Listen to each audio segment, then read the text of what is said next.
अस्सलामुअलैकुम। Tenses part 16 video के साथ मैं आपकी खिदमत में हाज़िर हूँ। इन दिनों मैं टेंसेस के बारे में वीडियोस बना रहा हूँ। अगर आपने मेरी प्रीवियस वीडियोस नहीं देखी हैं तो इस वीडियो की डिस्क्रिप्शन में मौजूद लिंक को विज़िट करें, वहाँ आपको तमाम वीडियोस मिल जाएंगी। आप वो वीडियोस ज़रूर देखिए ताकि आपको बात सही तरीके से और मुकम्मल तौर पर समझ आ जाए। तो आइए वीडियो शुरू करते हैं। तो आज की वीडियो में हम डिस्कस करेंगे पास्ट कंटिन्यूअस पैसिव वॉइस को। ठीक है, तो आपको 3 चीज़ें पता होनी चाहिए। उनमें से पहली चीज़ है पहचान। ठीक है, जब भी आप टेंसेस सीखें तो 3 चीज़ें आपको पता होनी चाहिए। उनमें से पहली चीज़ पहचान है, और दूसरी चीज़ है स्ट्रक्चर यानी बनावट, जुमला किस तरह बनता है, जुमले की साख्त, और तीसरी चीज़ जो है वो है एग्ज़ाम्पल। ठीक है, अगर आपको ये 3 चीज़ें मालूम हैं तो आप टेंसेस को अच्छे तरीके से समझ सकते हैं।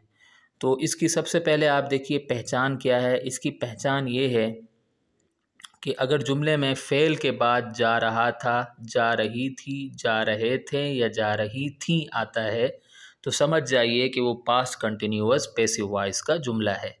जैसे हमारे पास एक जुमला है, किताब उसके ज़रिए पढ़ी जा रही थी। इसमें पढ़ी फ़ेल है, जा रही थी आ रहा है आखिर में, तो ये एक पास्ट कंटिन्यूअस पैसिव वॉइस का जुमला है। इसी तरीके से एक और जुमला है, खाना खाया जा रहा था, तो खाया वर्ब है, फ़ेल है, जा रहा था रहा है, तो ये एक पास्ट कंटिन्यूअस पैसिव वॉइस का जुमला है। इसी तरीके से एक और जुमला है, बच्चों को पढ़ाया जा रहा था, तो ये भी पास्ट कंटिन्यूअस पैसिव वॉइस का जुमला है।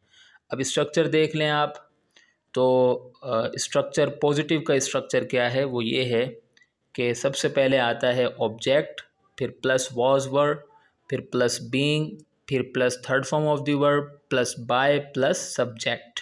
ठीक है, एग्जाम्पल से आपको बात सही तरीके से समझ आएगी। इसकी एग्जाम्पल है water was being drunk by मी।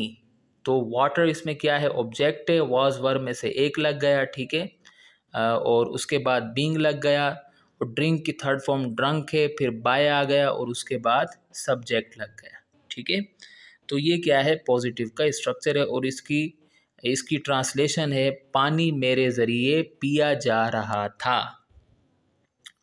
उसके बाद नेगेटिव का स्ट्रक्चर क्या है, वो ये है कि object plus was verb plus not plus being plus third form of the verb plus by plus subject. ठीक है, एग्जाम्पल से आपको बात सही तरीके से समझ आएगी। इसकी एग्जाम्पल है water was not being drunk by me. इसकी ट्रांसलेशन है पानी मेरे ज़रिए नहीं पिया जा रहा था। यानी पॉजिटिव में आप नॉट लगा दें वॉज वर्ब के बाद, वॉज या वर्ब के बाद, तो वो नेगेटिव बन जाता है।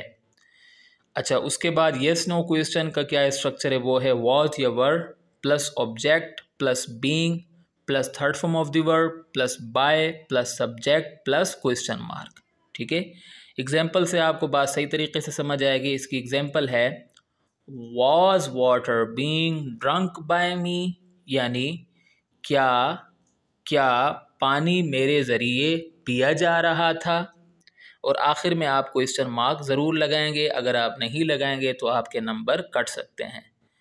अच्छा, उसके बाद है negative plus yes no question का स्ट्रक्चर, वॉज या verb plus object plus not plus being plus third form of the verb plus by plus subject plus question mark. ठीक है, एग्जाम्पल से आपको बात समझ आएगी। एग्जाम्पल और स्ट्रक्चर को एक साथ देखिए, आपको बात समझ ज़्यादा सही तरीके से आ जाएगी। Was water not being drunk by me, यानी इसकी उर्दू होगी, इसकी ट्रांसलेशन होगी क्या पानी मेरे ज़रिए नहीं पिया जा रहा था। ठीक है, तो ये मैंने आपको एग्जाम्पल भी बता दी। अब 3 मोर एग्जाम्पल्स हैं ताकि आपको बात मज़ीद समझ आ जाए। एक जुमला है, बच्चों को उस्ताद के ज़रिए सज़ा दी जा रही थी, तो children were being punished by a teacher. ठीक है, और इसका नेगेटिव है children were not being punished by a teacher, यानी बच्चों को उस्ताद के ज़रिए सज़ा नहीं दी जा रही थी। और इसका यस नो क्वेश्चन है were children being punished by a teacher, क्या बच्चों को उस्ताद के ज़रिए सज़ा दी जा रही थी। ठीक है, और इसका yes no plus negative, negative plus yes no question. Were children not being punished by a teacher, क्या बच्चों को उस्ताद के ज़रिए सज़ा नहीं दी जा रही थी। एक और एग्जांपल आप देख लें, a map was being created, ठीक है, नक्शा बनाया जा रहा था। A map was not being created, नक्शा नहीं बनाया जा रहा था। Was a map being created, क्या नक्शा बनाया जा रहा था। ठीक है, एक और एग्जांपल देख लें। अच्छा, इसकी एक और है मिसाल, was a map not being created, क्या नक्शा नहीं बनाया जा रहा था। एक और एग्जांपल देख लें आप, जैसे I was being told by Munir, मुझे मुनीर के ज़रिए बताया जा रहा था। I was not being told by Munir, मुझे मुनीर के ज़रिए नहीं बताया जा रहा था। Was I being told by Munir, क्या मुझे मुनीर के ज़रिए बताया जा रहा था। Was I not being told by Munir, क्या मुझे मुनीर के ज़रिए नहीं बताया जा रहा था। तो यहाँ आकर हमारी वीडियो इख्तिताम को पहुँचती है। उम्मीद करता हूँ कि आपको वीडियो पसंद आई होगी। अगली वीडियो तक के लिए मुझे इजाज़त दें।